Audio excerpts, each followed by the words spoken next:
বাবা গৌরাজের চন্দন করে একবার হরি হরি মা মঙ্গলাকালীর চন্দন করে একবার আরে বোতগাতাই হয়ে গেল লাস্ট। আপনারা পুরো ভিডিওটা দেখবেন। আজকের আমি গৌরাজের শিরুনি বানিয়ে দেখাবো। এইখানে গৌরাজ মানে বড় ঠাকুর।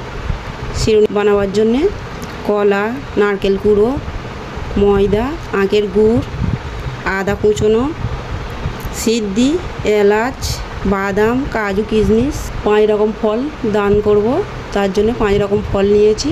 তার সাথে গৌরাজের এই ফলটাও দিতে হয়। এখানে নিয়েছি লাল বস্ত্র, নীল বস্ত্র, শাঁখা পলা, আলতা সিঁদুর সব নিয়েছি। শিরুনিটা মেখে নেব।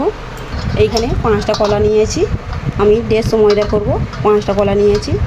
আখের গুড় দিয়ে দিচ্ছি, নারকেলের জল,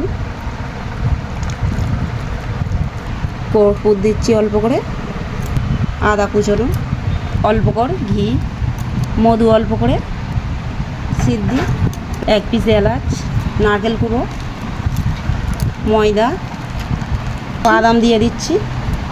এবার এগুলো একসাথে মিশিয়ে নেব। দুধ দিয়ে দিচ্ছি। শিরুনিটা বানানো হয়ে গেছে, একটু বেদানা ছড়িয়ে দিয়েছি।